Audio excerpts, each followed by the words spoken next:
Every year, Girls Night Out invites a survivor to come up and share their story. It reminds you of why you're here tonight. Tonight, we welcome to the stage Meghan Riley Stewart of Blair County, Maine. Thank you. Thank you. Thank you.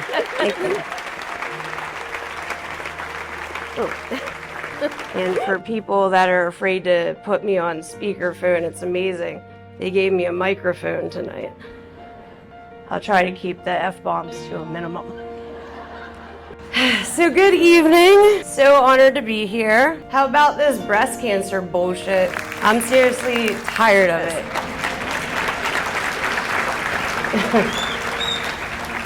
It is taking great women and men away from us way too early, destroying lives and families, and I've had it. So let's slay this bitch already. You with me? Cool. So my name is Meghan Riley. I am also known as the Cancer Slayer. Born and raised in Altoona, PA. I live in South Carolina now. Being back here is amazing. Oh my gosh, the leaves and everything. I really, really miss the falls here. We couldn't pick a better time. It truly is God's canvas here. But enough of all that. Let's get on to my story. So it was a gorgeous winter morning, February 2nd, 2017, in Branson, Missouri. And I was listening to the radio to see if Phil had seen his shadow. Typical of Central PA people. In Missouri, they had no idea what that was. But I was bummed because, of course, he had. So 6 more weeks of winter. I was driving to the ER because I had terrible chest pains, and I've been dealing with it for months. And it had actually spread, the pain had spread to my spine at that point. And for months, I suffered with it. It felt like the bones in my chest were breaking, and I could barely even lift my arms up above my head to shampoo my hair. Driving was even painful because I had to lift my arms up to do that, and it felt like my sternum was breaking in half. Even to get out of bed, I would actually just roll because to sit up was just so painful. So rolling out of bed and getting up that way was easier for me. 2 different doctors told me I had acid reflux. 2. Even though I had a lump in my breast, they told me I was too young and I looked fine. So the pain in my chest moved to my back, and I had to get to the ER because it was unbearable. And I'd suffered for so long, I thought if they can't find something, then I'm just gonna jump in front of a bus because it was just so hard to live with. After the typical 4-hour wait, I get to see the doctor, who actually seemed a bit annoyed, and I was even there and was short with me.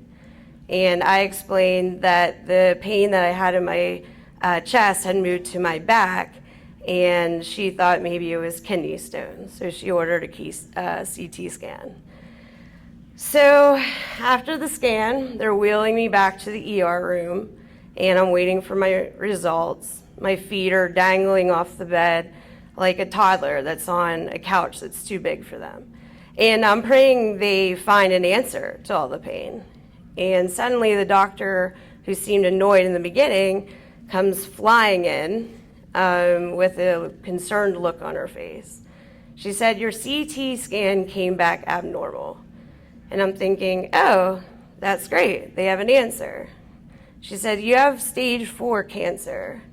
It's in your liver, kidney, lungs, spine, sternum, and my ribs, and my femur." And there was a long pause. And I just kind of stared at her, waiting for her to be like, "Psych, just kidding. What's so funny?" No. I was like, "Good one, doc." And then I wanted to share with you guys is that the picture of my before and after? I drew this myself. The Swiss cheese, because they said that my sternum looked like Swiss cheese. There's holes all through it. but that's basically where all the cancer was. The CT scan lit up like a Christmas tree. I suddenly couldn't even feel my legs anymore. Actually, I couldn't feel anything, which was kind of nice because of the pain I had been feeling. I somehow squeaked out to my doctor, and I said, "Am I going to be okay?" And the look on her face was not comforting. She just sort of shook her head and said, "You need to start chemo, like now." I don't remember leaving the hospital, but I must have, because I suddenly was back in my car. I was so numb. I was so lost. I didn't know what to do. I was living apart from my family.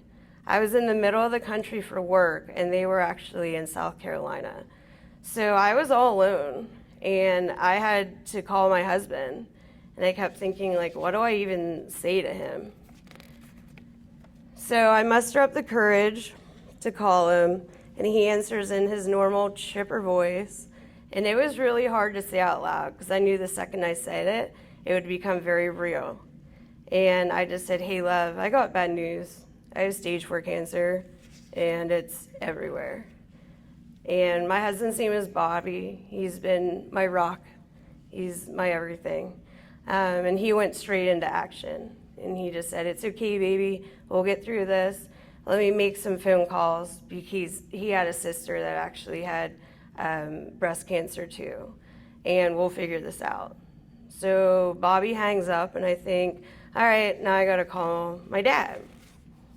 Now, his reaction was a bit surprising. He was very calm. It was just like, "Well, you're going to fight this, right? You never lose at anything. You're a fighter. It's just going to be a tough game. Like Notre Dame taking on Alabama opening game." Thanks, Dad. Great advice.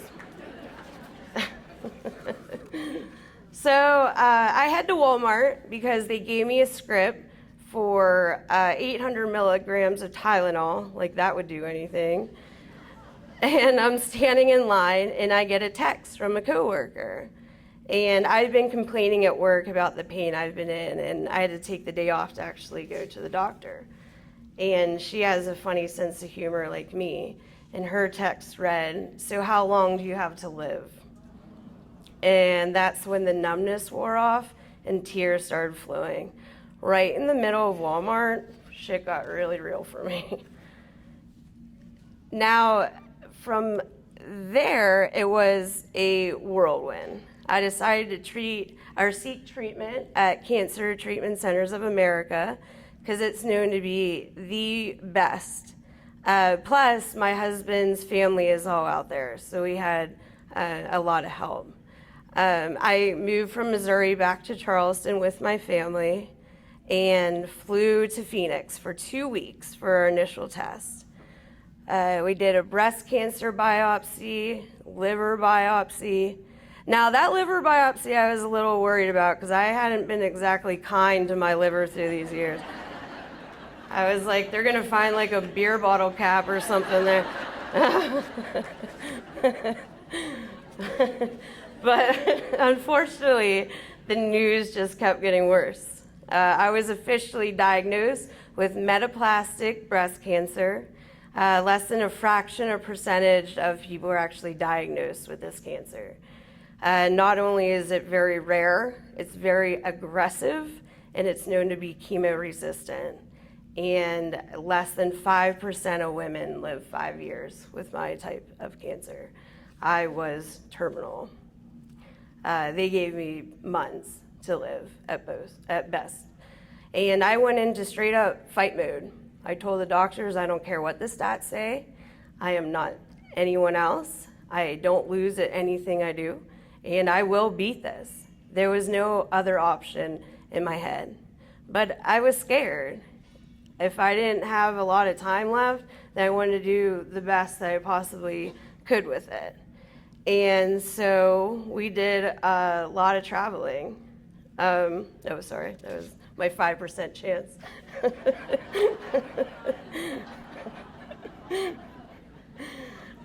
So we went to the Grand Canyon, Sedona, This was the Devil's Bridge in Sedona, which was actually really scary. Havasu Falls, it was a recent hike. Ireland, I went skydiving. Kissed the Blarney Stone, that's in Puerto Rico. Drank from the Fountain of Youth. I try to do all kinds of like crazy stuff people say would heal you. Another one in Ireland. I visited my good friend Maggie Chesney in San Francisco. This was in Gulf Shores, Alabama. This was actually gifted to us from a company, or not a company, but a nonprofit called Pink Little Houses.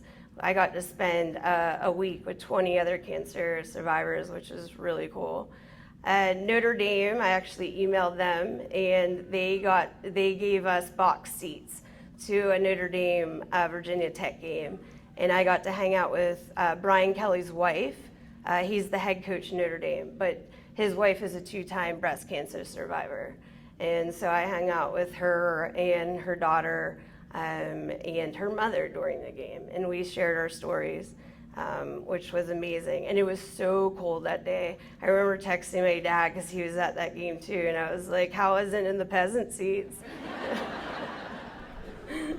And Havasupai Falls is actually the last hike we just did. We got back a couple weeks ago.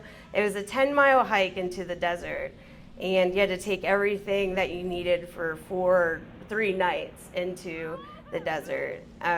So we did a lot of hiking, and we decided that on the way back, someone told us that we could take a helicopter out for $100, and it was the best $100 I've ever spent in my life. So meanwhile, while all this is going on, I'm flying from Charleston to Phoenix every week for chemo. So I'd spend 3 days in Phoenix, then I'd fly home for 4 days. And I had to do this during COVID, during everything, whether I was sick, I was on those planes. The good thing about that is I racked up a ton of air miles, which allowed me to travel, if you was wondering. So after a few rounds of chemo, I got my scans done. And I was so nervous to the results to see if the hell I was going through was even worth it. Chemo was rough, but I kept busy. Like I said, I traveled, I coached soccer, I was going to the gym, I was writing a lot, I got to stay home with my kids. I was doing all the things I couldn't do while I was working. So I really was just making the best of the time that I thought I had left. But the first scans came back with fantastic results. My liver was healed completely. My kidney was healed. The lump in my breast was almost gone. My bones were healing, and the 5 or 6 nodules I had in each of my lungs were down to about 1 or 2. So we went, yeah. Raise the roof. So we went from a long shot to thinking we might actually have this. And after 8 months of chemo, they decided I would be a good candidate for immunotherapy. And at the time, it hadn't been used for breast cancer before, so I was sort of the trailblazer for it. It wasn't approved by the FDA for breast cancer, so my insurance wouldn't cover it. So they actually went to Merck, and Merck, being the kind people they are, and I say that super sarcastically, gave it to us for free, because other than that, it would be $70,000 per infusion. But immunotherapy was life-changing. It no longer made me sick. I didn't feel as tired. I tolerated it perfectly. And I was on it for 4 years when they finally said that I was NED, and that means no evidence of disease.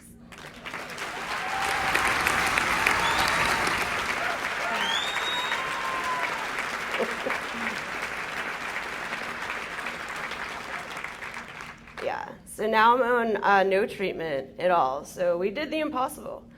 And I can go on and on about the terrible things cancer brings, but I'm a half full glass kind of girl. So I'm gonna tell you about the good stuff that comes with having a terminal illness. First of all, we raised close to $35,000 on my GoFundMe within a couple of days of launching it. 487 people donated, which was just incredible, because anyone that has dealt with medical issues, you know how expensive it is. That was a drop in the bucket. But I was absolutely floored. And the messages I received, and the gifts, and the prayer chains, and just the amount of love was just incredible. Now, also, because of cancer, some people consider me an inspiration and a hero. So this is me at noon on a Tuesday being a hero. And this is me after chemo being an inspiration. And not only am I inspo status, I hold a card that can get me out of any social situation that I want. All I gotta say is, I'm tired. So always play the cards that life hands you. But most importantly, cancer has given me platforms where I can raise awareness to other women and men about the importance of early detection. With proper screening and catching breast cancer early, we should be able to save every single person. The difference in survival rate at just stage 3 and 4 is astronomical. And I was looked over because I was young and looked healthy. We need to be our biggest advocates. And if I can just save one person, then everything I went through to me was not in vain. I certainly haven't walked away from this scot-free. I had a bad reaction to immunotherapy my last dose. It caused severe arthritis throughout my entire body. And I was in so much pain I couldn't even get out of bed for days, sometimes weeks. So now they put me on steroids to stop the inflammation. And that's caused all kinds of stuff like significant weight gain and insomnia. I'm moody, sorry baby, but I'm here, I'm alive, and I'm grateful for every day. I'm on borrowed time right now, and this February marks 6 years since my diagnosis.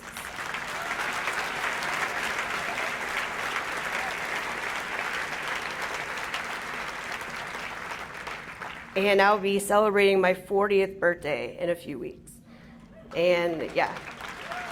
And I couldn't have done it without the support of my friends and family and even strangers alike. Special shout out to my dad. You've probably seen him walking around Altoona. He's basically deaf and blind, but he walks every day in honor of me and my first fight. He started walking on the day of my diagnosis, and since then it's been 2,067 days straight. 31.2 million steps, 11,321 miles. Let's give it up for the old man.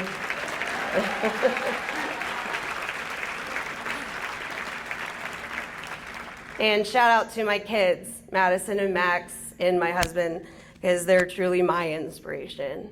And if you'd like to see my entire journey, you can follow us on YouTube. Just type in Meg has cancer and it'll bring up everything from start to finish. But I've had numerous people reach out to me for advice because they've been diagnosed or a loved one has. And I don't have much other than never give up. We are so much stronger than we know and so much more love than we even thought was capable. Fight like hell, and for God's sake, stay off WebMD. It's scary enough when you don't have cancer. Imagine what it says when you do. But thank you all so much for listening to me tonight. I think I kept, at least PG-13. Please check your shamrocks and keep on slaying.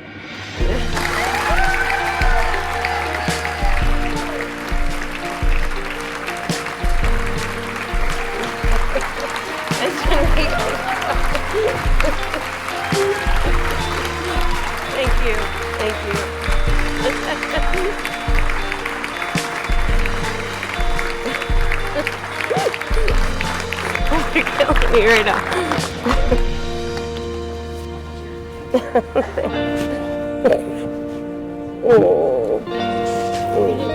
Let's hear it for Meghan.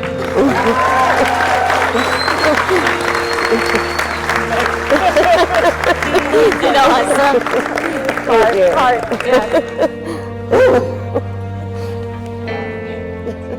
Thank you.